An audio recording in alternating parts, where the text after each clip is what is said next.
La Séptima Estación, transmitiendo sobre cine, cómics, literatura, televisión y música desde una órbita geoestacionaria sobre Santiago de Chile.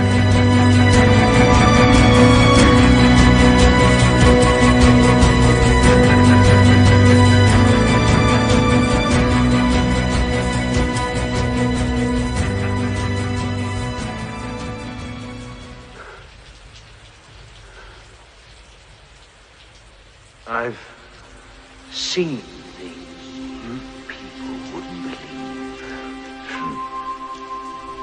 Attack ships on fire off the shoulder of Orion. I watched sea beams glitter in the dark near Tannhauser Gate.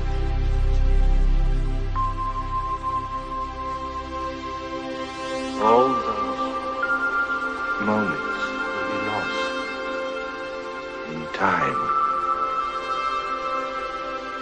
like tears in the rain.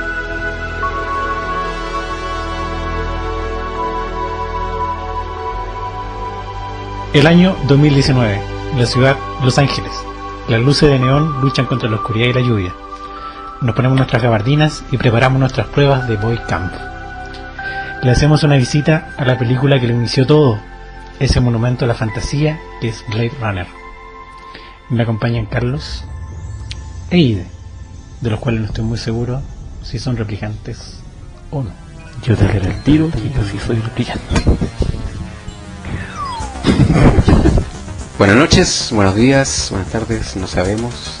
Estamos en un mundo sin tiempo, en una estación fuera de la Tierra, pero sí sabemos que este tiempo lo queremos compartir con ustedes. Y damos comienzo a este episodio, el episodio 0, compartiendo con Álvaro y con Ide. Hola, yo soy Ide y estamos aquí para reflexionar un poco, dar nuestro parecer y contar algunas anécdotas también de esta película de 1982, dirigida por Ridley Scott, basada en un libro de Philip K. Dick y que lleva por nombre Blade Runner. Mi nombre es Álvaro y ustedes están escuchando La Séptima Estación, un podcast donde tienen cabida el cine, el cómic, la literatura, la música y todos esos temas que nos interesan y que queremos compartir con todos ustedes. Y bueno, antes de empezar a desgranar la historia, significado y lo que nosotros entendemos y sentimos con respecto a esta gran película, vamos a una pausa musical.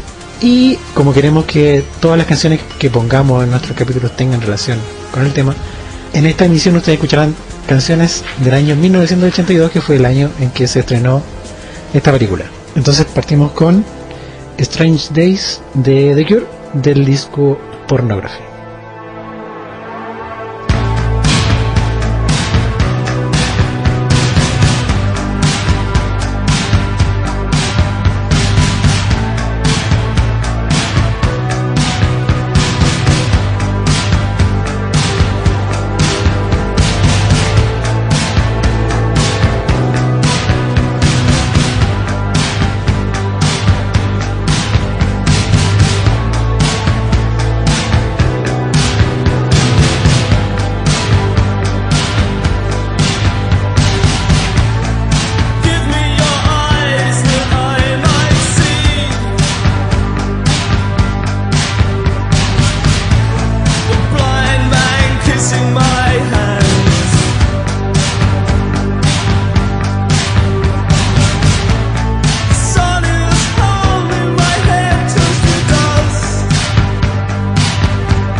Bueno, estamos de vuelta luego de este maravilloso tema de The Cure, y vamos de lleno entonces al tema que nos ocupa el día de hoy.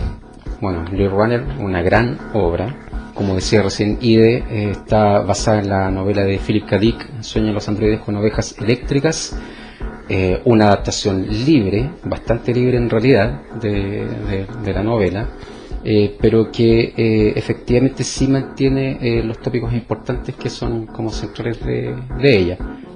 Vamos a hacer un poquito de historia, ¿no? Desde que se comienza a gestar este proyecto estuvo llena de inconvenientes y fue una larga travesía hasta que finalmente pudo ser estrenada, ¿no? Igual comentar que la persona que tomó el libro para llevarlo finalmente a un guión y finalmente a la película que todos conocemos no fue el primer intento de adaptación de esta novela.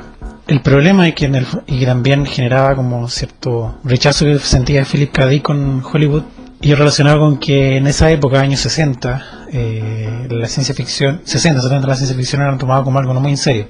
Entonces todos los primeros acercamientos hacia la novela fueron para hacer películas de clase Z, clase B. No estaba la intención de generar una película o un guión más profundo. Y hasta que llegó un señor llamado Hampton Fancher, que fue el que tomó la novela en serio, que compró los derechos, que luchó por tener los derechos y empezó la escritura del guión. La historia que él había planificado en un principio tiene bastantes cambios. O sea, de hecho, es una cosa que pasa bastante en el mundo del cine, que los guiones cambian bastante a la versión final, hay varias reescrituras, etcétera. Un dato interesante que Hampton quería colocarle a su película en un principio, cuando recién la pudo vender a un productor, que era Michael Daly, que contaba entre su currículum esa película, una gran película llamada Francotirador, de Michael Cimino. Quería que se llamara Mecanismo. En español. Claro. Mecanismo. Porque había leído, creo que había leído una revista que se llamaba así. Entonces, se podría decir que el primer título que tuvo, lo que después se llamaría Blade Runner, fue Mecanismo. Y bueno, toda esta constante reescritura que tuvo que hacer muchos borradores, la verdad, fue lo que en definitiva fueron haciendo también cambios sobre la historia original. Habían cosas que para Dick, como hablaba recién, no funcionaban para el cine, a pesar de que Hampton consideraba que sí, le parecía que era la forma de llevar la película al cine. Definitivamente no era la visión que tenía este productor. Costó mucho de que él pudiera aceptar también un borrador como para poder desear producir la película. Eso fue uno de los primeros inconvenientes, que deseara producirla. Y en definitiva, cuando ya se llegó como un acuerdo, empezaron los cuestionamientos de quién debía dirigir la película. En ese tiempo ya empezaron a pensar en el nombre de Ridley Scott, y él le había hecho a alguien que había dejado fascinado a Bill, que realmente quería tener a Ridley Scott, pero también en ese momento estaba ocupado con el proyecto de hacer Duna, que igual, a propósito, hubiera sido súper interesante haber visto una película Duna con la mano de Ridley Scott. Pero costó también de que él quisiera hacerla, que también creyera en el proyecto, y de hecho de la primera vez que leyó el script lo dejó de lado, no le interesó. Y trágicamente el hecho que lo motivó a tomar el proyecto fue precisamente la muerte de un hermano de él. Su hermano mayor, que si uno piensa tiene como un lado bastante trágico, porque hace poco también falleció su hermano menor, Tony Scott. Entonces ese hecho trágico lo motivó a meterse lleno en el proyecto de Blade Runner, y hasta cierto punto, hace poco cuando revisábamos el documental de Dangerous Days, conversábamos de que se nota hasta cierto punto en el tono oscuro que tiene la película el hecho del estado de ánimo que parecía estar pasando. Claro, es una película muy oscura y se nota también el estado de ánimo que tiene Ridley Scott y cómo se lo imprime en la película. Y además te das cuenta de que quizá él en ese momento también decide tomar Blade Runner porque tomaba de cierta forma un cuestionamiento que seguramente se debió haber hecho en ese momento. O sea, ¿hasta qué punto se puede controlar la vida y hasta qué punto se puede controlar la muerte? ¿Cómo sería controlar la fecha de muerte de una persona o de un ser vivo? Son cuestionamientos súper importantes para Ridley Scott en ese momento. Bueno, además su película bueno, no sé si por entero, pero en Alien ya se vislumbraba que el tipo le gustaba hacer estas películas encerradas, ¿cachai?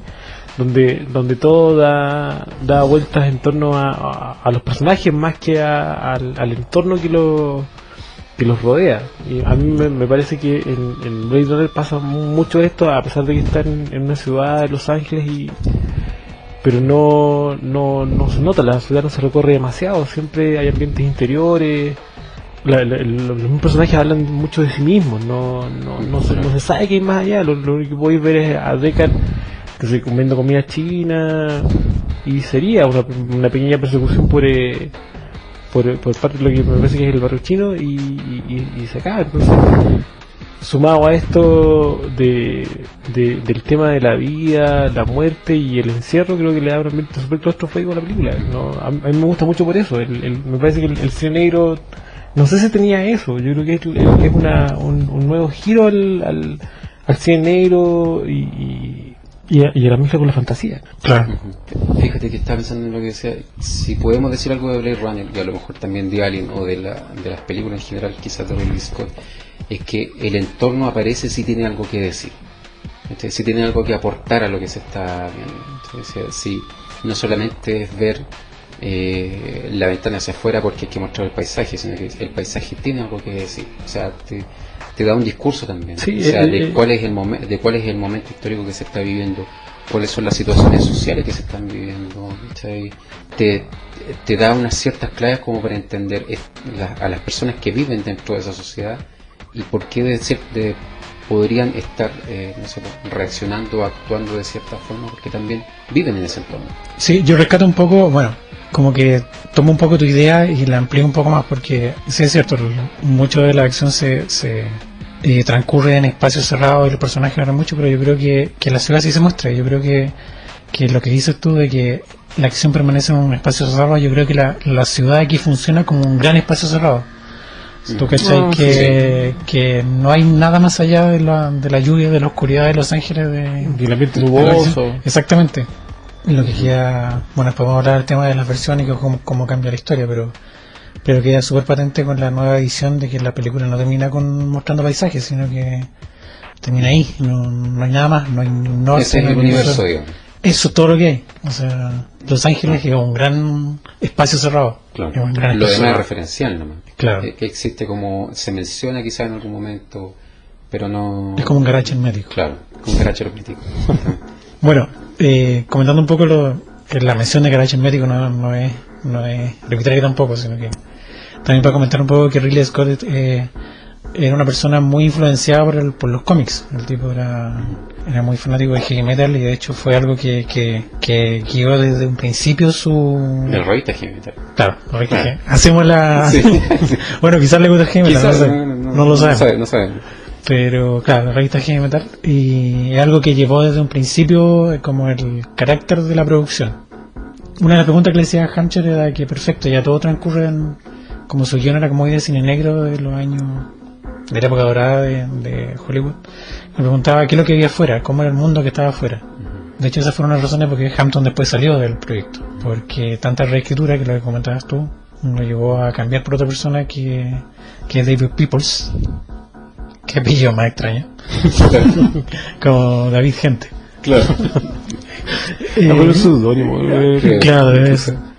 Y que claro, él en el fondo le daba forma a las ideas que tenía Ridley Scott respecto a transformar lo que dices tú al ambiente en un protagonista más. Bueno, y hacer en el fondo lo que Ridley Scott quería. O sea, Claro. hay que pensar que es un tipo muy muy obsesivo con los detalles, muy obsesivo con la producción, que por ello haría problemas a la hora de de filmar la película, el proceso de rodaje y todo. Bueno, y el tema también de que, como hablabas tú recién, sí, le gustaba heavy metal, era muy admiraba bastante el trabajo de Moebius, y de ahí el tema del garage hermético, el de Long Tomorrow. Se nota ¿cómo se llama?, la influencia que tuvo en la película. Hay cuadros que son muy muy parecidos en el estilo, no están calcados los diseños, pero sí se nota el estilo, que es muy similar al que podríamos decir que es el mismo universo. Y además que uno puede decir, sí, admirábamos ellos también un poco por la ilustración, porque Ridley Scott además es un excelente dibujante. Un excelente dibujante, sí. Un excelente dibujante. Hizo también algunos desarrollos de concepto, algunas ilustraciones, dibujos que hizo como para conceptuales para Blade Runner que son fabulosos, realmente son muy buenos. Pero bueno, eso, llegan a este punto, necesitan un nuevo guionista, llega Peoples, y en definitiva empieza a hacer lo que Ridley Scott necesitaba, que era darle la coherencia que él estaba buscando para la película. Y lo hizo realmente muy bien, muy bien. O sea, de hecho, de pronto ni parece que fueran dos guionistas distintos, en momentos distintos, parece que fuera solamente el trabajo de una persona. Claro. Bueno, la película fue filmada en Estados Unidos. No pudo trabajar con la gente que trabajaba cuando trabajó con Alien, que fue motivo de durante el rodaje también de un montón de problemas. De hecho, fue un rodaje muy complicado. Pero antes de entrar a eso, nos saltamos el tema del casting, que el detalle en el casting es un detalle muy interesante. Bueno, dentro de las posibilidades de interpretar a Deckard, al protagonista de esta película, y dentro de un listado no tan extenso tampoco, creo que eran como 6-7 nombres. Sí, nombres, sí. El que estaba encabezando las preferencias en ese momento, al menos por parte de Ridley Scott, era el nombre de Dustin Hoffman. Que en realidad yo me pongo a pensarlo y no veo a Dustin Hoffman haciendo de Deckard. No, yo les comentaba antes y lo consulté, y claro, ese año el mismo Dustin Hoffman estrena Tootsie, donde el one sale claro, de mujer, claro. Entonces, o sea, ¿qué perfil le habían dado Deckard, bueno, claro, Hoffman, además que era un perseguidor, un hombre peligroso, y Dustin Hoffman es bajito, no es atlético, es un excelente actor, sí, es cierto. O sea, se supone que un excelente actor tú le puedes entregar lo que sea y él va a saber hacerlo bien. Pero visualmente yo no lo pienso y realmente no veo no lo veo haciendo las escenas que yo recuerdo de una añoranza de Blade Runner. De hecho, hasta se hicieron algunos diseños conceptuales de momentos, de escenas, y en los que aparece un Deckard que es como Dustin Hoffman, que claro, es más bajito, que es delgado, que es moreno, y es como extraño. O sea, de hecho sale hasta como con un gorro de lana, una cosa así, como tiene otro estilo muy distinto al que... Sérpico. Claro, una cosa como sérpico. De hecho, Al Pacino también estaba dentro de la lista. Estaba dentro de la lista. Pero eran como, ellos son con los actores de moda de esa época, sí, pero eran fíjate como... que eran actores que daban buenos registros, no estaba cualquiera. ¿Cachai? Porque, por ejemplo, ahora tú ves en los listados y aparece aparecen los listados de los actores de repente porque van con el biotipo nomás, pero claro, no se hace de repente un registro. Porque, por ejemplo, estaba Dustin Hoffman, estaba Al Pacino, estaba Nick Nolte, y es lo que yo le decía permanente. Para mí Nick Nolte es uno de los grandes, de verdad encuentro que el tipo es genial. A lo mejor no ha salido en las mejores películas, pero en las que ha salido ha hecho un aporte pero contundente con su actuación. Es de verdad uno de los buenos actores vivos que hay en Estados Unidos, en Hollywood en este momento. Creo que ese hubiera, para mí, si no hubiera sido Harrison Ford, que yo ya no me imagino el runner sin Harrison Ford. Claro. Pero si tuviera que imaginármelo con otra persona, creo que sí, Nick Nolte habría sido extraordinario. Con Alfredo Castro. O con Francisco Melo. Pancho. No, pero sabéis que si usted lo piensa un poco, ya esto es como doblar mucho la varilla, pero yo creo que Deckard igual es una perfecta cruza, o sea, es una mixtura perfecta entre Han Solo y Indiana Jones, pues, bueno, sí, eso sí. Es. Yo creo que por eso el hombre caía parado en ese papel, aparte que igual dentro de todo el Harrison Ford tampoco se puede quedar en papeles tan de matiné, esa es la verdad. Esta no es una película de matiné tampoco. Sí, no era simplemente un correcrevillo, claro. no era perseguir unos androides androides proscritos, ¿cachai? Bueno, y cerraba el reparto Rutger Hauer como Roy Batty, Sean Young como Rachel, que en esa época tenía como 22 años. Sí, y después iba a ser Gatúbela. No tenía idea. Sí, iba a ser Gatúbela y alguien se la bajó. Bueno, Sean Young hizo después trabajó en Dune de David Lynch. Sí. Edward James Olmos también. Como Gaff. Y también tenía su gran presentación en Miami Vice, claro. No, Edward James Olmos era más. Sí, en Galáctica. Castillo era, pero. Castillo era temible Castillo y no hablaba casi nada, pero era genial. Bueno, Daryl Hannah, William Sanderson, Brian James. Dale con Tom Hanks en Splash. Sí. ¿Se recuerdan eso? ¿No? También. Sí, bueno, sí me acuerdo. ¿No te acuerdas de eso? No, sí, No, bueno. Splash, que sea de sirena. Sí, Claro, sí, exacto. Bueno, ya teniendo el reparto ya armado, partió el duro proceso de la preproducción y el rodaje. La ambientación de la película, lo que comentábamos recién fuera de foco, se hizo todo en decorados en estudios de Hollywood.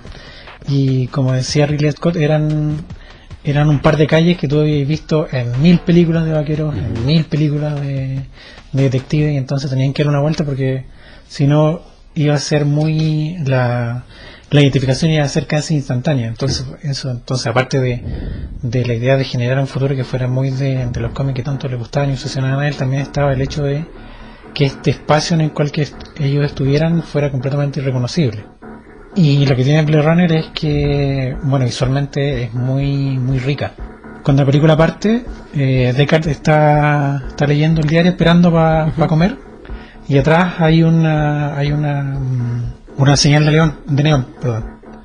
Y ese es un cayú, ¿te acuerdas? Ah, sí. Que significa origen. Claro. Y aparece repetido en un montón de veces. De veces, en distintos espacios. En distintos espacios, claro. Es como un mensaje oculto que tiene la película. De hecho, la película habla también del origen. Claro, o sea, uno de los grandes temas es el origen del ser. En el caso de los Nexus 6, de los androides, su origen es artificial. Replicantes. Replicantes. En el caso del humano, su origen es natural, pero después te das cuenta de cuáles son las otras implicancias de ese cuestionamiento. ¿Cuál es el origen del protagonista que pasa por delante de todos esos signos de origen?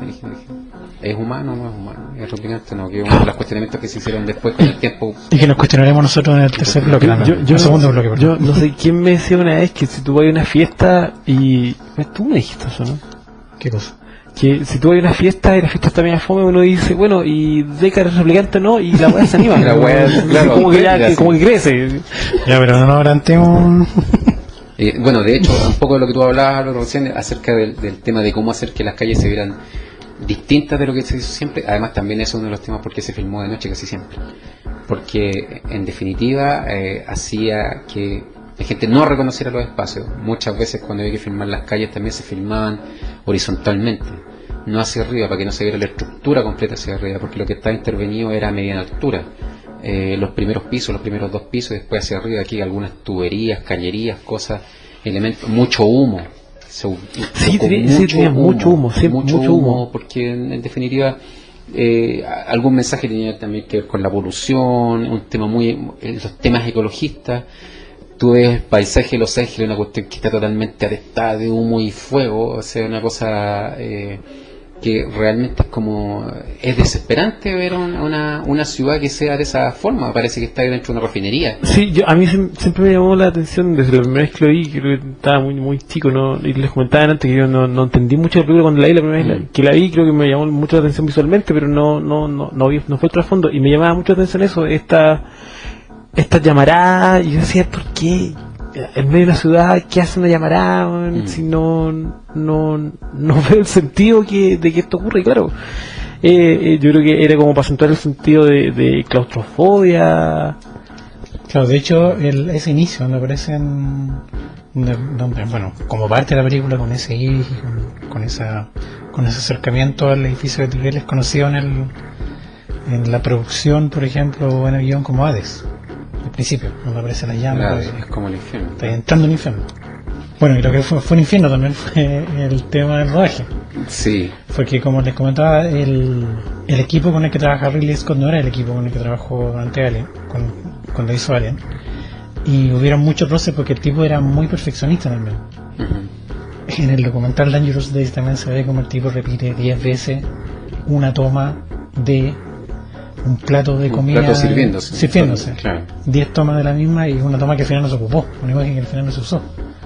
Entonces eso empezó a generar problemas con el equipo y problemas sobre todo con los productores.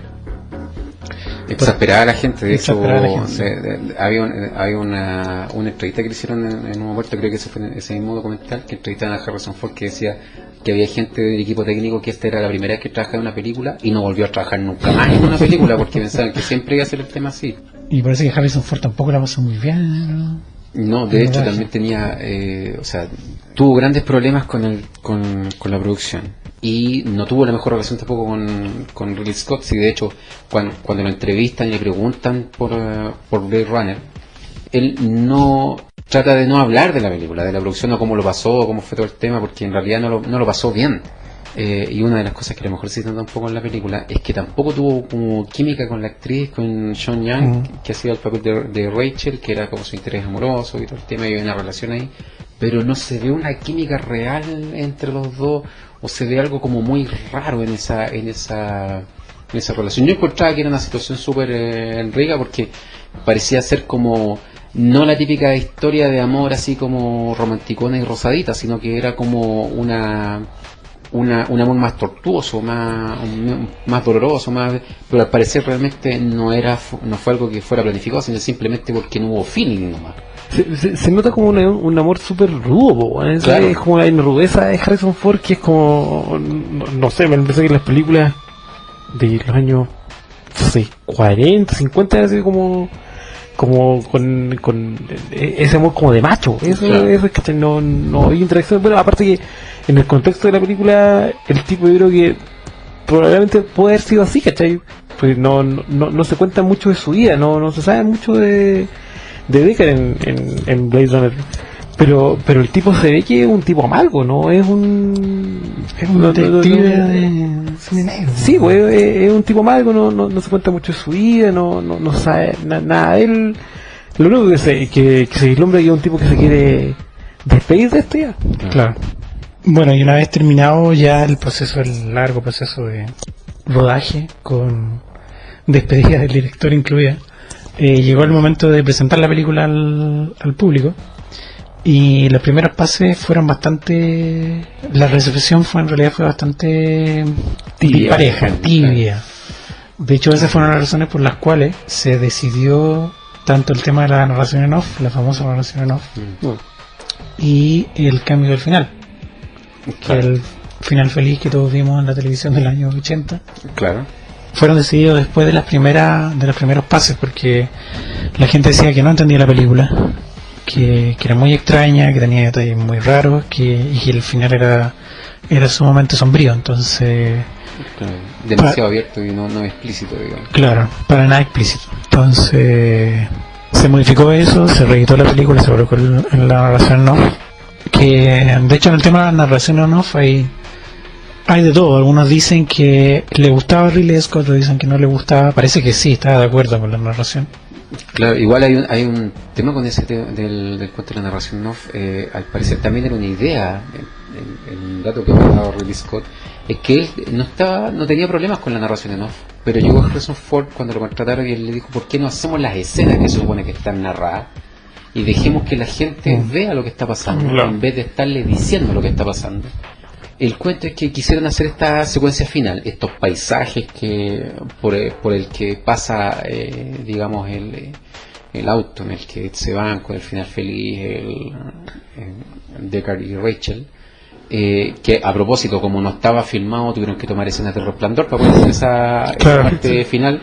El descarte del Resplandor. Y también Harrison Ford tuvo que grabar esas partes, pero él, como no estaba de acuerdo con que le pusieran ese final, lo grabó así, pero súper ganas, porque en realidad no quería que lo ocuparan tampoco, en definitiva lo ocuparan igual. Y ese corte fue el que quedó en el año 82, cuando se dio la película Sexy, digo, salió de la sala, salió con esa edición. Bueno, las críticas también fueron bastante dispares. Algunos decían que en realidad se basaba prácticamente en los efectos especiales, que la historia no era muy humana. Pero yo creo que pasa mucho con muchas películas que en su primera lectura como que no termina de caer ahí. En 2001, cuando la dieron, por ejemplo, la mayoría de los directores de cine que vieron la película la encontraron pésima. Mira, yo tenía aquí como dato anotado que, por ejemplo, se estrena el mismo año que se estrena E.T. Claro, ahí también ese es uno de los problemas por los que porque además era una película más densa, no era una película familiar, no era una película tan comercial, y se estrena junto con él. Y aparte tienen que pensar que en esa época el regreso del Jedi 82 también. Sí, también. Es 72, sí. Entonces la gente le decía ciencia ficción y estaba pensando en Cabrita. space operas, ¿cachai? Sí, no, claro. no en este tipo de cine. Y de la música que ¿qué opinan? La música de Evangelion yo encuentro espectacular. Sé que a mí cuando yo era chico no me gustaba mucho, ¿no? Encontraba que un poco melosa. Yo creo que después como que le aprecié un poco más, pero no me va mucho la música, la sonora no me llama particularmente la atención, me llamaba el sueño, la verdad, ¿no? A mí me pasa de repente con alguna música de Evangelion que hay algunos sonidos que están entre medio que como que siento que a lo mejor no pasa lo mismo que con el resto del tema. Tenéis todo el tema, todavía es como súper actual, pero por ejemplo hay algunos sonidos entre medio que quizás son como muy de esa época, Claro. que parecían ciencia ficción en ese momento, pero que actualmente no parecen de ciencia ficción. O sea, por ejemplo, que tenía el tema principal así, y de repente tenía como unos silbidos así. Sí, Ese sonido silbido que como la casa Roya, es como Tomita.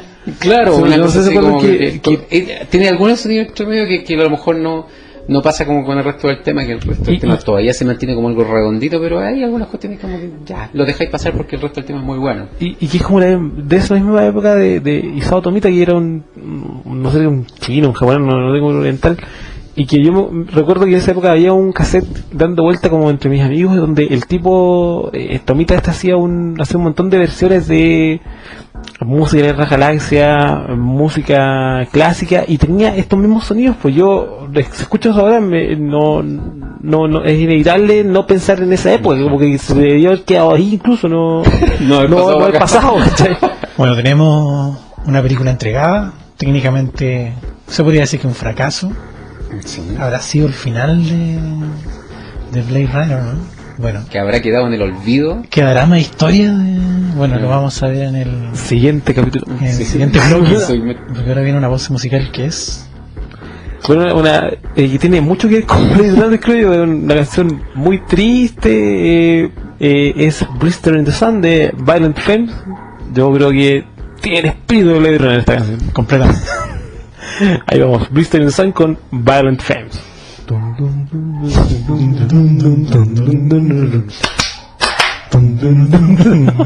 Oye, ¿saben qué? Yo esa voz debería ver.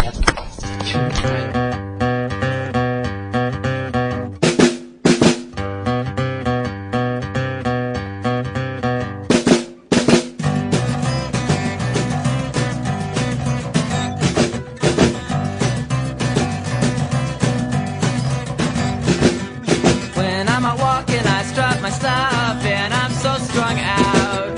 I'm high as a kite, I just might stop to check you out. Let me go on, like I glister in the sun. Let me go on, big hands, I know you're the one. Body and beats, I stain my sheets, I don't even know why. My girlfriend, she's at the end, she is starting to cry. Let me go on, like I blister in the sun. Let me go on, big hands, I know you're the one.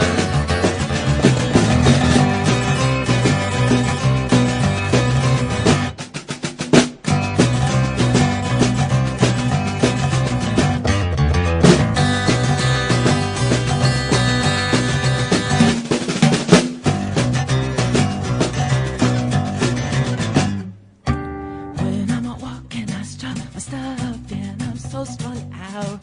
I'm high as a kite, I just might stop to check you out. When I'm out walking, I strut my stuff, and I'm so strung out. And I'm high as a kite, I just might stop to check you out. Body and beats, I stain my sheets, I don't even know why. My girlfriend, she's at the end, she is starting to cry. When I'm walking, stop, and I'm so strung out. I'm high as a kite, I just might stop to check you out. Let me go on, like I blister in the sun. Let me go on, big hands, I know you're the one.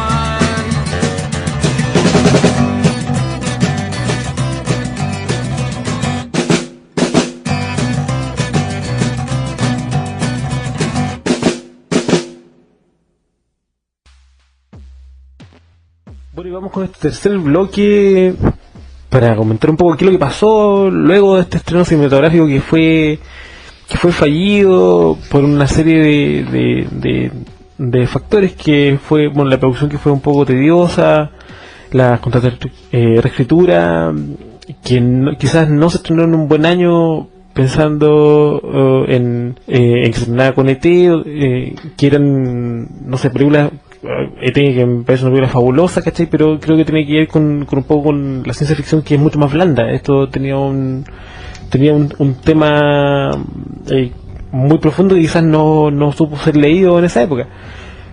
Pero luego de esta debacle que se produjo con su estreno cinematográfico, viene como la revancha, viene como la vuelta de tuerca, viene la venganza. Le dan más vida. Sí, lo que hicieron claro, con Roy Batty. sí. ¿Cómo ocurre esto? ¿Cómo ocurre que se transforma en una película de culto? Bueno, citada hasta ahora. En definitiva, la vida de Blade Runner, o cuando se transforma realmente en una película de culto, ya es cuando sale a los otros formatos caseros. Y es una película muy requerida, se empieza a transformar en una película muy requerida, y entonces es necesario tener copias en todas partes, y en definitiva se dan cuenta que hay una posibilidad comercial todavía para la película. Blade Runner no es una película para verla una vez, es una película para verla varias veces, entonces siempre tienes la posibilidad de ir viendo algo distinto, algo nuevo, o ir descubriendo cosas nuevas, o ir reinterpretando cosas que ya has visto antes. Entonces el público se empezó a dar cuenta de eso. Yo creo que se habla mucho de películas que envejecen súper bien. Uh-huh. Yo no sé si este es el caso de una película que envejezca bien, porque yo creo que no tuvo una juventud muy sana, hablando de su estreno cinematográfico. Es decir, no fue valorada en su medida, no como lo podemos valorar ahora, después de ¿cuánto? 30 años. 25 años. No, por 30. 30 años ya. 31. 31, sí, 31 años. 30 años. Es una película vieja. Sí. Entonces yo creo que no hay nada más justo que una película no tenga quizá un éxito comercial, pero empieza a ser valorada por quienes realmente deben valorar el cine, que es el público, no la crítica, no la chamuchina de producción, no sus mismos protagonistas.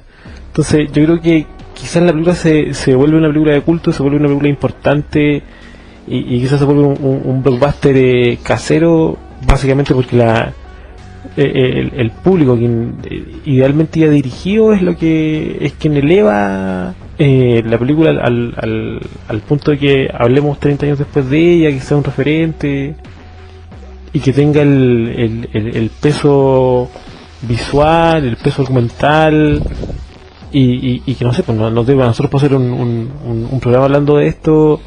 Claro, que también el tema de la crítica de cine también es algo como la crítica del arte en general, tiene que ver un poco con que hay códigos que son muy muy propios de una época, y que de pronto, si tú como director tomas esos códigos y los sabes plasmar muy bien y desarrollas algo que esté de acuerdo a esa época, en que otros sean capaces de leer lo que tú estás mostrando e interpretarlo correctamente, y que les parezca que eso está bien hecho, ese es el tema que lo hace la crítica. Pero en la crítica del arte general, pues, si nos vamos a otros temas, la pintura a principios del siglo XX la destrozaban, sí. y ¿cómo se llama? Y tú ves ahora que son grandes obras, son las obras más caras de la historia del arte, y fueron, no sé, de Picasso, ¿cachai? Van Gogh, un montón de obras de hombres que estaban como adelantados. Yo no sé si a lo mejor Ridley Scott es un adelantado a su tiempo, uno de los grandes directores de la historia, pero sí, al menos lo que tú decías recién, la crítica no supo leer lo que se le estaba entregando en ese momento. Y gran parte del público también en su momento. También, sí. O sea, ¿por qué también no fue un éxito en taquilla? Porque la gente tampoco lo entendió en su momento. Y quizás a lo mejor fue necesario que pasara más tiempo para que la gente fuera entendiendo lo que estaba viendo. Tenemos todo esto que pasa con los años, viene la revisión después, que en el 92. Claro, 92, de hecho, eso es lo que iba a comentar, que como el siguiente gran hito de la historia posterior de esta segunda vida de Blade Runner que tuvo, en el año 90, cuando la Warner Bros. Permitió la en la exhibición en cine en 70 milímetros de una edición de la película que fue presentada como un director cuts, pero Pero que no era el oficial. O sea, Ridley Scott lo desautorizó como director cut, y ya el año 92 salió la edición director cut ya oficial. Y en el fondo ahí está el tema de que hay que mencionar la cantidad de versiones que tiene esta película. Esta película tiene 7 versiones diferentes. Está la del 82, que se le llama el montaje internacional, que contiene más violencia en relación a la versión de los cines estadounidenses, que es otra versión. Esta versión internacional es la que vimos nosotros, es la que apareció en VHS y en ese antiguo formato llamado Laserdisc. Bueno, la versión para la televisión, que es esta la que vimos nosotros en TVN, Bestsellers, creo que era. Es la Director Cuts, hay 2 versiones de trabajo, que la primera que aparece, que fue mostrada en los primeros pases de la película, y esta edición que les contaba yo que apareció en el 90 como Director Cut, que después fue desautorizada por Ridley Scott, también se considera como una de estas ediciones de trabajo. Y bueno, esta es la Director Cut del 92, que tiene los cambios. Bueno, podemos hablar un poco de los cambios después. Y finalmente la Final Cut, que ya se supone que es la edición definitiva. Y bueno, los cambios que hay, el principal cambio que incluye la edición del director es que, bueno, se elimina la voz en off de la edición original, se cambia el final, que no es un final feliz, sino que es un final completamente abierto. Claro. Y se recupera una toma ahí y también está el sueño del unicornio, que fue eliminado de la edición, la primera que se vio. Y finalmente la edición final, la Final Cut, que se mejoraron algunos errores porque bueno, Blade Runner tiene un montón de errores también. No es una película perfecta a pesar de la obsesión de Ridley Scott, pero en la edición final se arreglaron algunas cosas, algunos errores que eran como emblemáticos y que se agradece que se cambiaron. Esperemos que sea la última edición de... Esperemos que sea. Ya con 7 yo creo que está bien, ¿no? No, yo creo que es un número prudente. Es una competencia entre... Y esa es la historia de Blade Runner hasta el momento. Hasta el momento, claro. Cosas que se bueno, yo les he contado, pero yo estoy escribiendo una escena nueva. Tengo un guión que voy a presentar. Así que yo creo que ahora es como un buen momento para, cuando ya hablamos todo, cuando comenzamos todo lo que teníamos que decir sobre la historia de la película, hablar un poco qué nos pasa, qué pensamos con Blade Runner. Es que, a ver, desde siempre considero que Blade Runner es una de las grandes películas que he visto. O sea, me gustó desde que la vi la primera vez. O sea, tampoco estaba tan chico. O sea, sí. A ver, el 88 más o menos de haber sido la primera vez que lo vi, ¿no? 14 años. Entonces, pasa con las buenas películas o las buenas obras en general, que independiente de que tú no la puedas entender completa, sabes que ahí hay algo más.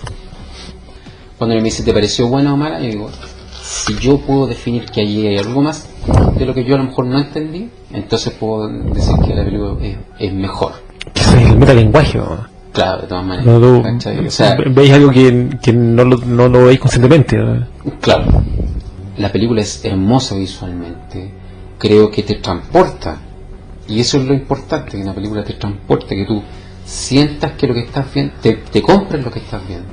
Tú participas de eso. Participas de ese entorno, participas, incluso lo que es mejor, actualmente ya estás participando de los cuestionamientos de la película, que en ese momento era muy ciencia ficción, pero ahora no es tan ciencia ficción. Estamos mucho más cerca de la vida artificial. ¿Qué hace un ser humano humano? ¿Qué es lo que define la humanidad? La escena final de la pelea entre Roy y Deckard es genial. Es una persecución que se vuelca y el perseguidor termina siendo el perseguido, y el que entrega el rasgo más humano definitivamente sigue siendo el androide. Sí. ¿Cachai? Y la reflexión que a mí me queda de eso y del discurso que hay abajo de la lluvia, que lo encuentro hermoso, de un monólogo lo encuentro pero de una delicadeza exquisita, ¿cachai? Este ser es capaz de apreciar la vida incluso del que venía a eliminarlo, ¿cachai? O sea, ahí puede ser una de las claves. ¿Qué es lo que hace al humano humano? Apreciar la vida. Apreciar la vida, a lo mejor tuya, la propia, la del otro, ¿cachai? Cuestionamiento bien moral en realidad, ¿cachai? Sí, yo me tomo también un poco de lo que, un poco la palabra, lo que tú comentabas, que también lo conversábamos en un día, y que yo consideraba que una de las tantas cosas ya a un nivel más allá de la riqueza visual que tenga la película, es que la película va un poco más allá del concepto de la inteligencia artificial. Yo considero que aquí, más que inteligencia, estamos hablando de conciencia artificial, porque al final de cuentas, como bien dices tú, los replicantes, más allá de ser inteligentes o de ser más en todo, más poderosos, más fuertes, más ser superhumanos, ellos hacen las mismas preguntas que nos hacemos todos nosotros, y que también yo creo que también eso representa el rasgo de esa, yo creo que eso también es humano, el cuestionarte qué va a pasar después de mí, o sea, ¿para qué estoy acá? ¿Cuánto tiempo me queda? Y eso es lo poderoso que tiene la ciencia ficción, en el fondo, que eso lo hace tan bonito como género, que también es como que eso lo comparte también un poco con el western. En el fondo, tú podías hablar de un millón de cosas con otro envase, ¿cachai? Y creo que uno de los grandes potenciales del género es que muy poca gente lo sabe explotar, pero cuando lo entienden, cuando lo saben explotar, crean verdaderas maravillas. Hay una canción de John Lennon que dice que la vida es lo que pasa mientras estás haciendo planes. Si tú supieras que tu vida, pues que somos un yogur, tenemos fecha de vencimiento, tal día se expira. Bueno, una de las búsquedas de este tipo era saber cuánto tiempo ya han vivido, no tienen conciencia. Cuando los clientes querían saber cuánto les quedaba de vida, ¿cachai? Quizás uno de los grandes temas, y ni siquiera de esta película, como yo creo que son cuestiones que uno se empieza a cuestionar como en alguna parte de la vida, ¿cachai? ¿Qué es lo que tenés que hacer? Nosotros ciertamente no sabemos cuánto vamos a durar. Los humanos no saben, los replicantes sí lo sabían, por lo tanto tenían que tratar de quizás trascender de alguna forma, y quizás es lo que buscan la fecha de desactivación o de salida de circulación, para poder trascender por el amor que profesaba, el saber que su vida se iba a acabar con la certeza de que se iba a acabar. Yo creo que la reflexión, para mí por lo menos, es esa, el amor que le podéis tener a la vida, o la presa que le podéis agarrar a la vida, sabiendo cuándo se termina, cuándo pasáis al otro lado, ¿cachai? Cuando te vais al otro lado, que no sabéis lo que es, además. O sea, que me quiero morir.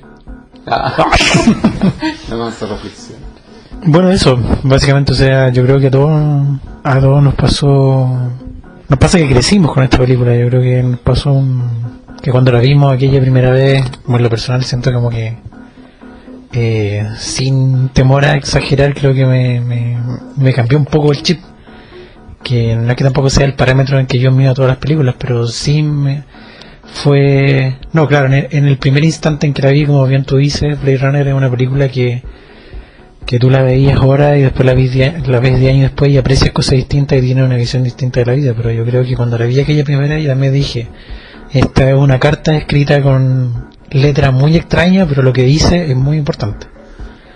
Entonces durante el proceso, al volver a verla una y otra vez, al volver a recitarla y volver a reflexionar sobre ella, claro, uno se da cuenta de que se hace preguntas sumamente importantes en un envoltorio que parece ser bastante frívolo, pero que no lo es en lo absoluto. Bueno, y ahora nos vamos a nuestra última pausa. Vamos a escuchar un tema que también fue grabado el año 82. Tuvimos una pequeña ahí conversación acerca de esto.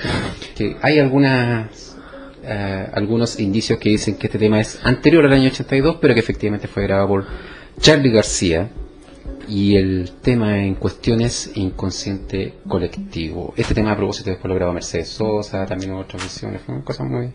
tomó una vida muy interesante. Como Blade Runner. Como Blade Runner también de para adelante. Bueno, este es nuestro último tema para la pausa musical, inconsciente colectivo.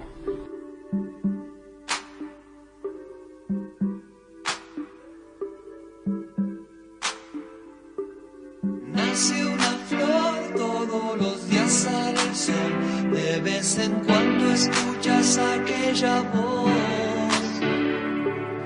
como de pan gustosa de cantar, en los aleros de la mente con las chinchadas, pero a la vez existe un transformador que se consume lo mejor que tenés.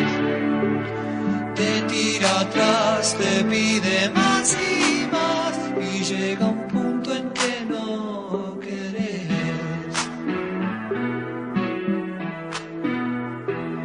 Mamá, la libertad siempre la llevarás dentro del corazón.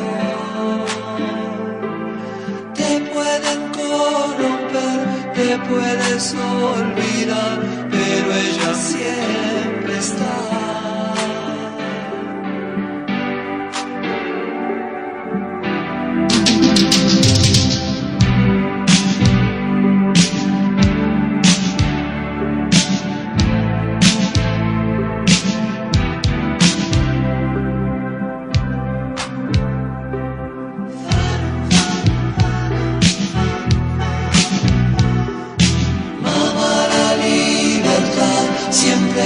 Llevarás dentro del corazón.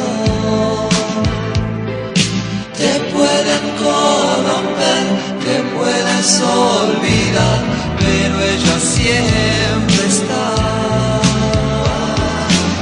Ayer soñé con los hambrientos, los locos, los que se fueron, los que están en prisión.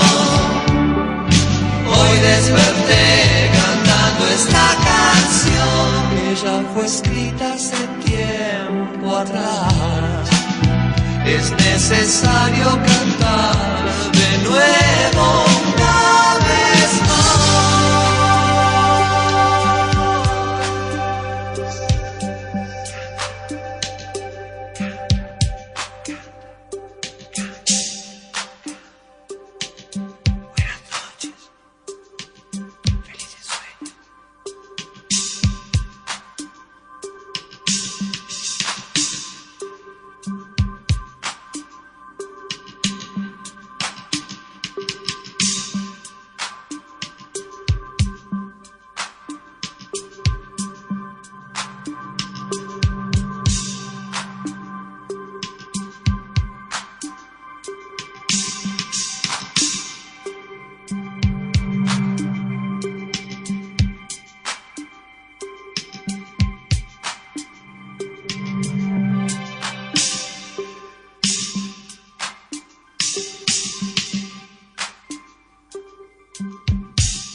Bueno, y volvemos ya para ir finalizando. Pero yo te puedo interrumpir. ¿Sí? A propósito de Charly García, ¿ustedes saben que Charly García fue el que inventó el trago perfecto?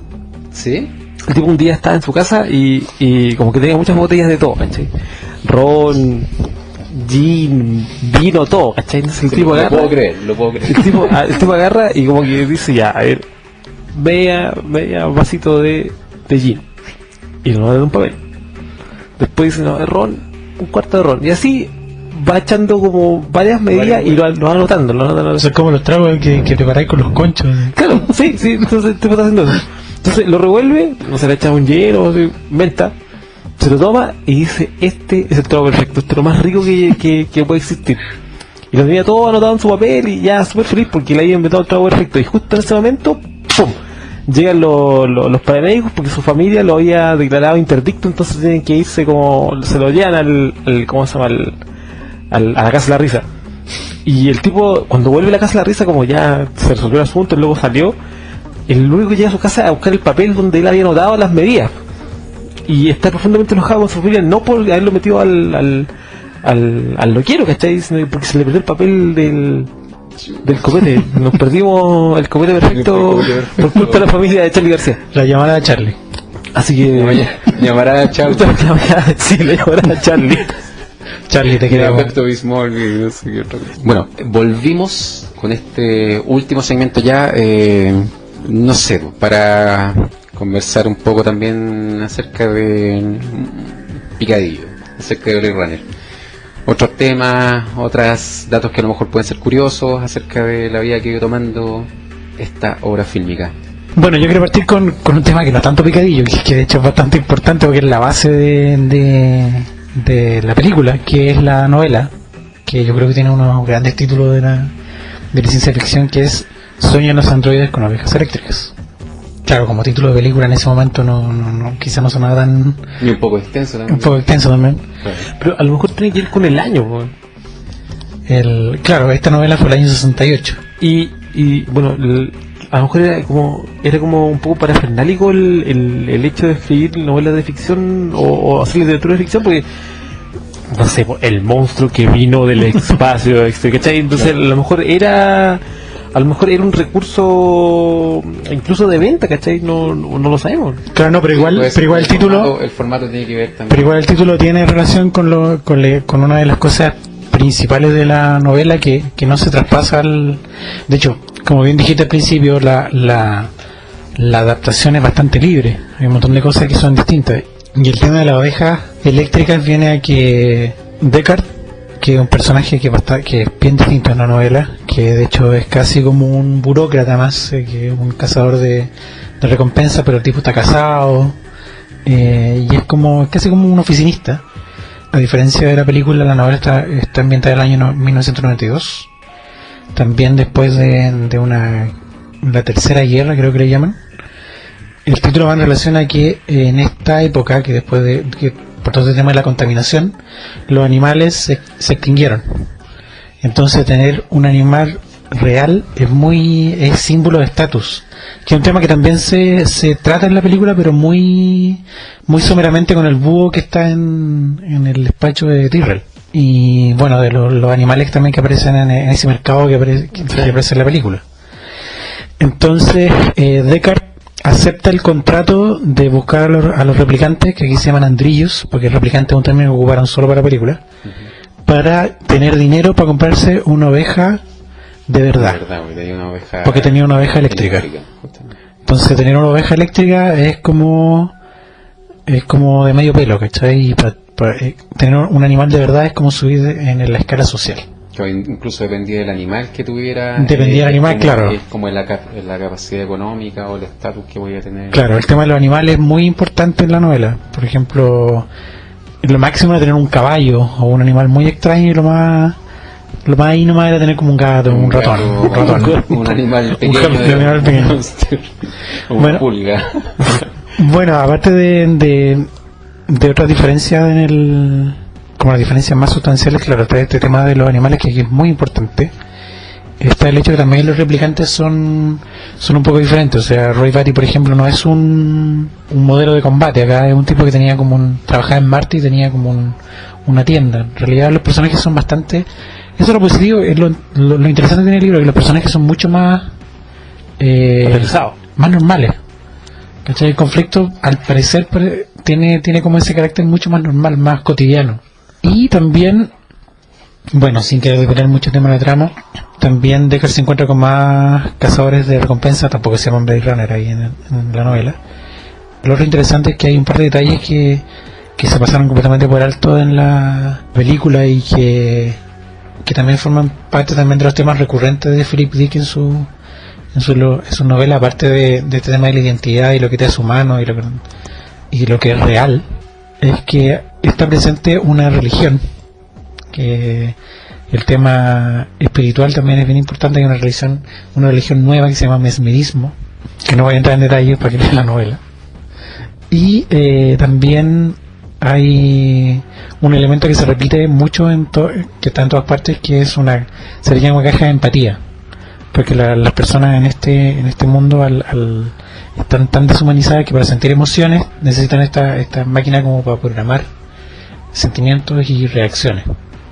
Es una novela, bueno, yo cuando la leí por primera vez estaba con el furor de la película, y la novela te la venden con la portada de la película, entonces decís, yo aquí voy a ver lo que vi.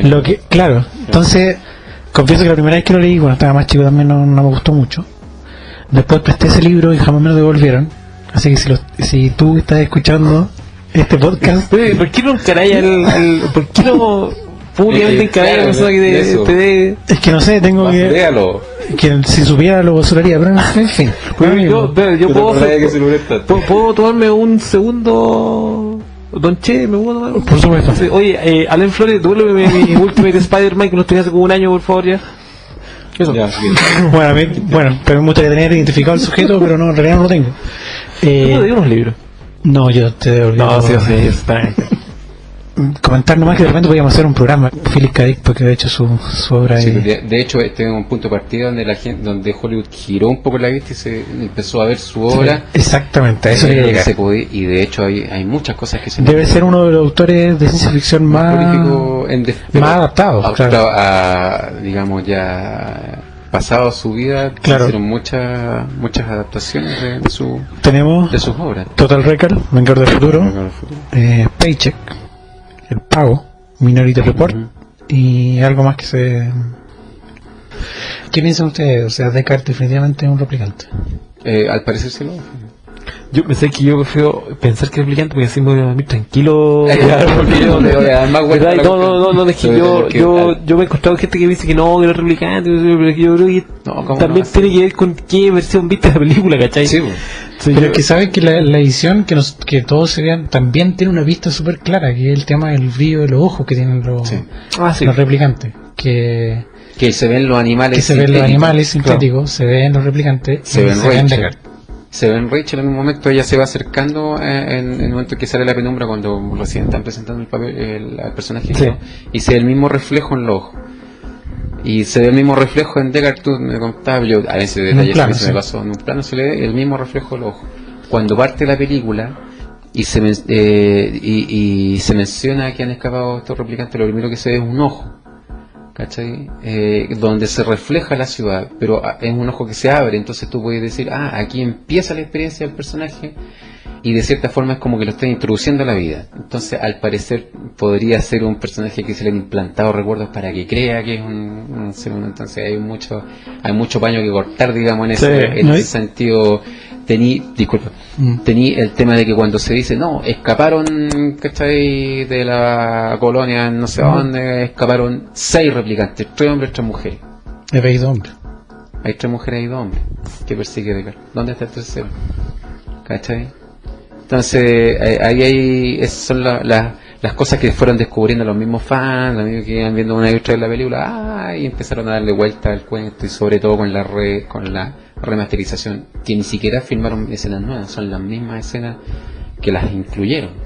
Entonces voy a decir, efectivamente dieron con una clave. O sea, y se vuelve un tema, súper morboso, porque es como... Podríamos pensar que de negrero la wea, ¿cachai? Porque son replicantes y casos replicantes, claro. Es una wea terrible, ¿cachai?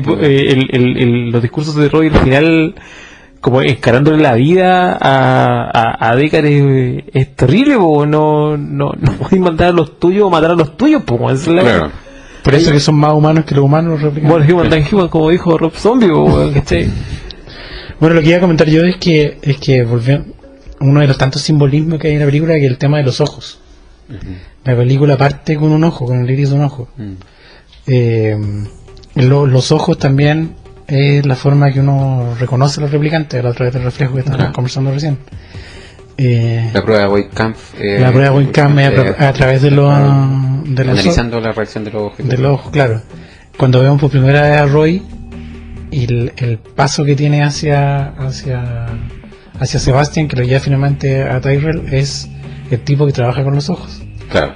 Chu, creo que Claro, es Chew. Claro. Y Roy Batty le dice, si tú hubieras visto lo que yo he visto con tus ojos.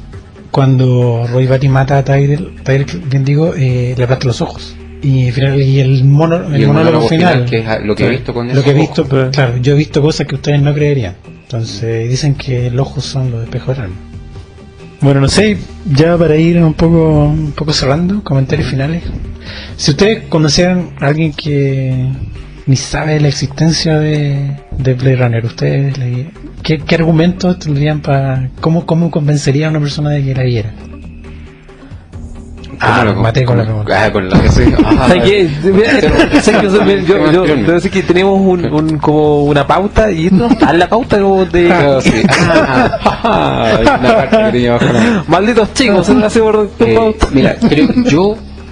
Mira, y fíjate, voy a hacer voy a tomar otra película también de Ridley Scott. Las grandes películas logran combinar géneros y logran llevarlo más allá de lo que hubieran sido cada uno por separado. ¿Cachai? O sea, por ejemplo, tenéis Alien, es una película de terror, pero con ciencia ficción. ¿Cachai? Y logra llevarla más allá. ¿Cachai? O sea, podríamos decir que si hay una película que es la película definitiva de ciencia ficción terror, es Alien. ¿Cachai? Para mí, una de las películas más hermosas que he visto de ciencia ficción, pero que también es cine negro, es Blade Runner. Eso. Yo la vería. ¿Sí o no? Sí. Me convencí. Yo debería trabajar en otra web. Debería trabajar allá. Ya iré. Convénceme de Blade Runner. ¿Qué te diría que Blade Runner? Si sabéis que se me he visto esto, no he visto nada. Creo que no podéis medir el cine, y sobre todo el cine de ficción, si no veis ciertas obras, a mi juicio, ¿cachai? Ciertas obras, y creo que Blade Runner es parte de ese pool básico de cine. Ahora, no sé quién me la pusiste mal, no sé, se imagino que puñaría un arma y te diría, ya sabes que te di 5 días, te voy a perseguir. No. A lo mejor un poco de lo que decís tú, hay cosas que son básicas y son como elementales. O sea, por ejemplo, si tú querés saber algo de química, tenés que aprenderte la tabla periódica. La weá es así. O sea, si tú querés saber o ver ciencia ficción, tenés que partir con Blade Runner, tenés que partir con 2001, no sé. Hay cosas que tenéis que ver, ¿cachai? Como para hacer una base fundamental sobre la que empezar a ver lo demás. O sea, aparte que yo creo que entra dentro de la ciencia ficción como espesa, ¿cachai? No es una película de... creo que lo hablamos y lo dejamos súper claro, que es una película de fácil contenido, ¿cachai? No es de una primera edición, es de una segunda, incluso de una tercera edición. Hay gente que no le gustó y quizá no la vio más. Entonces, ¿sabes qué? Me voy a estar pensando esto toda la semana. Como, ¿cuál es el mejor argumento, digamos, el argumento de fácil lectura como para convencer a alguien de que vea Blade Runner? No, ahora yo creo que no conozco a nadie que no lo haya visto. Entonces, ¿sabes qué? No me gustó esto. Me caíste mal. Nos podemos seguir para otra vez. Sí, pero salieron reflexiones interesantes de esto, ¿cachai? Por ejemplo, un tema del pool que dices tú, de que es como casi un elemento básico para entender el cine actual o de ficción, es como una reflexión bien interesante que no habíamos llegado antes. ¿Y tú cómo convencerías a alguien de ver esta película? Ya que tú lanzaste la pregunta, entrego una respuesta. Te diste casado. Sí. Tío Bilio en su propia trama. El cazador fue casado. No sé, yo creo que ocuparía el argumento que hemos conversado antes, de que en el fondo yo lo presentaría como una especie de regalo, ¿cachai? Aquí tenía algo que es como lo que decía antes, una carta muy importante, fundamental, escrita con un letra muy extraño. O sea, te estoy dando que vaya a volver algo que vas a volver a revisitar en un par de años más y que la vaya a ver de una forma completamente diferente, ¿cachai? Como que te estoy dando una película, ve esto, que es una película que vaya a ver toda tu vida. Bueno, con esto ya vamos cerrando las transmisiones de este episodio 0 de la séptima estación. Espero que les haya gustado. No sé, algunas palabras de cierre. Primera experiencia de participar con ustedes de un momento de conversación. Cuando uno habla de algo que le gusta, muchas veces le da otra vuelta y sacas nuevas conclusiones. Y eso es lo rico de compartir, porque a lo mejor nosotros podemos entregar alguna reflexión, pero lo mejor de todo es saber que ustedes en sus casas o donde estén escuchando esto, quizás le entregaron una reflexión más profunda que la nuestra, más rica para ustedes mismos, y eso ya haría que todo valga la pena. Me sobregojiste con... No, ¿qué quieres que te diga? Yo creo que tratar de ser quizá un poco más mundano con esto. Yo, si hay alguien que está escuchando este podcast en este momento y no ha visto Blade Runner, o se lo vio en su momento y no le pareció una muy buena película, creo que debe darle una segunda edición. Hay películas que en vez de que uno las ve, bueno, no solamente películas, sino que literatura y todo, con las siguientes lecturas van ganando mucho más. Uno creo que crece súper motivado por lo que consume. Bueno, y con eso vamos cerrando las transmisiones. Les damos las gracias por la paciencia. Esperamos que se hayan entretenido y que nada, pues nos vemos en la próxima edición de...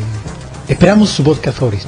Sí, ¿sabes qué? Yo creo que igual nos metimos en el tema súper espeso, No, pero está bien. Sí, no está bien, pero nos metimos en un tema súper espeso. O sea, la siguiente... Ya, yo vamos, propongo... la siguiente hablamos de Rápido y Furioso. La novicia rebelde es como súper Oye, buena. pero si lo no hice rebelde tampoco, es una wea así. ¿Sabes qué? Yo los propongo... Pues no sé si estoy equivocado, pero...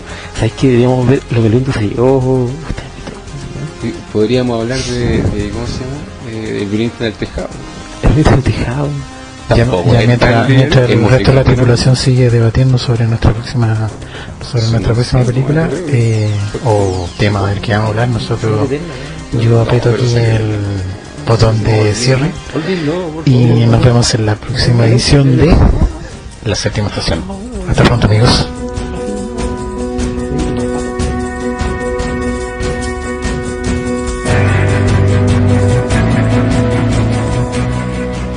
Eso fue La Séptima Estación, rompiendo el cerco del apocalipsis mediático desde una órbita geoestacionaria sobre Santiago de Chile.